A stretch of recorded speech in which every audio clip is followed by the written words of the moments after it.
नमस्कार, पुन्हा एकदा आपले सर्वांचे स्वागत आहे. उच्च न्यायालयात डीए थकबाकी प्रकरणाची सुनावणी. सर्व पक्षांना तयारीनिशी हजर राहण्याचे निर्देश. सरकारी कर्मचाऱ्यांच्या महागाई भत्ता थकबाकी प्रकरणाची सुनावणी करताना उच्च न्यायालयाच्या मुख्य न्यायाधीशांनी सुनावणी केली आहे. हे प्रकरण व्यापक जनहिताशी संबंधित असल्याचे नमूद करत आता या याचिकेची सुनावणी त्यांच्या खंडपीठासमोर होणार असल्याचे त्यांनी स्पष्ट केले आहे. चला तर पाहूया याविषयी सविस्तर अपडेट. त्यापूर्वी आपणास विनंती आहे, चॅनलला अजूनही सबस्क्राईब केलेलं नसेल तर चॅनलला सबस्क्राईब करा. नवनवीन अपडेट मिळविण्यासाठी समोरील बेल आयकॉनला प्रेस करायलाही विसरू नका. अत्यंत कामाची आणि आनंदाची बातमी आपल्या सहकारी मित्रांना शेअर करायलाही विसरू नका.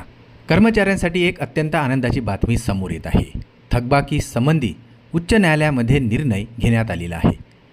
सुनावणी दरम्यान न्यायाधीशांनी सांगितले की प्रकरणातील संबंधित पक्षांचे म्हणणे सविस्तरपणे ऐकले जाईल.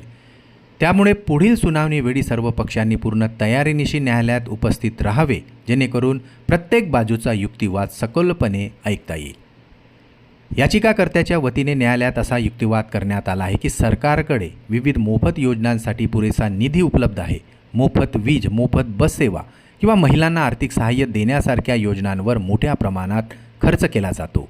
मात्र सरकारी कर्मचाऱ्यांचे वेतन वेळेवर देणे किंवा अनेक वर्षापासून प्रलंबित असलेली महागाई भत्त्याची थकबाकी अदा करण्याची वेळ आली की सरकार आर्थिक अडचणीचा दाखला देते, असे याचिकात म्हटलेले आहे. याचिकाकर्त्यांनी न्यायालयाला सांगितले की महागाई भत्त्याची थकबाकी हा सरकारी कर्मचाऱ्यांचा वैधानिक हक्क असूनही त्यांना या हक्काचा लाभ दिला जात नाही.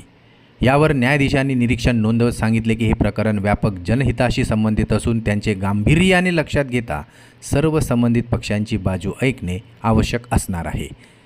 न्यायालयाने स्पष्ट शब्दात असेही निर्देश दिले की हे व्यापक जनहिताचे प्रकरण आहे.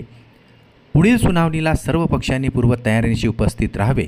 आत्तापर्यंतचा सर्वात युक्तिवाद ऐकला जाईल. सर्व कर्मचाऱ्यांचे लक्ष आता पुढील सुनावणीकडे लागलेले आहे.